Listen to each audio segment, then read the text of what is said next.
ओम नमः शिवाय। नमस्कार दोस्तों, अविश्वसनीय एवं सटीक भविष्यवाणी की इस श्रृंखला में मैं पूनम पांडे आप सभी का स्वागत करती हूँ।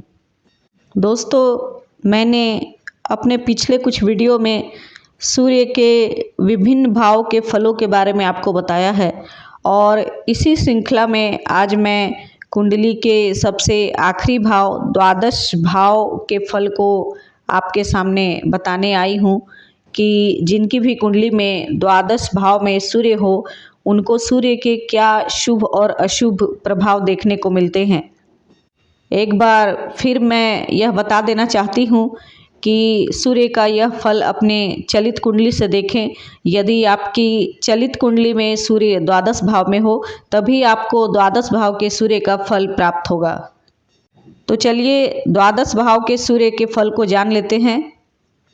दोस्तों, कुंडली का द्वादश भाव हमारे व्यय का भाव होता है, खर्च का भाव होता है और साफ तौर पर कहें तो अनावश्यक खर्च का भाव होता है।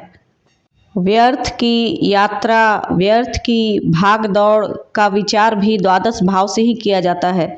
अब आप यह सोच रहे होंगे कि व्यर्थ की भाग दौड़ या यात्रा कैसी होती है, तो कहने का मतलब है कि वैसी यात्रा जो निष्फल हो या फिर जिस काम के लिए हम यात्रा कर रहे हो वो काम आखिर में नहीं होता है, उस तरह की यात्रा और भाग दौड़ का संबंध द्वादश भाव से है।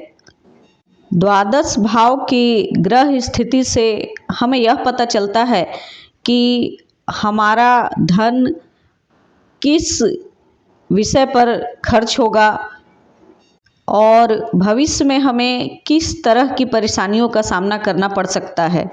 इसके अलावा शारीरिक हिस्से को देखें तो द्वादश भाव हमारे शरीर के पाँव तथा आँखों का प्रतिनिधित्व करता है। तो पाँव और आँखों से संबंधित रोगों का विचार भी द्वादश भाव से ही किया जाता है और इस भाव में यदि सूर्य हो तो अधिकांशतः अशुभ फल ही प्राप्त होते हैं, क्योंकि सूर्य एक पाप और क्रूर ग्रह की श्रेणी में आता है। द्वादश भाव का सूर्य हमें आँखों, पैरों अथवा हड्डियों से संबंधित बीमारियां देता है। ऐसे जातकों को अपने पिता का सुख कम ही प्राप्त होता है या फिर पिता को स्वास्थ्य संबंधी बहुत कष्ट होता है। द्वादश भाव सूर्य वाले जातकों को कभी कभी सरकार के द्वारा आर्थिक दंड का भी सामना करना पड़ता है। बहुत अधिक संभावना होती है कि ऐसे लोगों के धन की कुछ मात्रा किसी न किसी प्रकार से सरकारी कोष में चला जाता है या फिर कभी कभी ऐसा भी होता है कि सरकार के द्वारा किसी कानूनी कार्रवाई का सामना करना पड़ता है।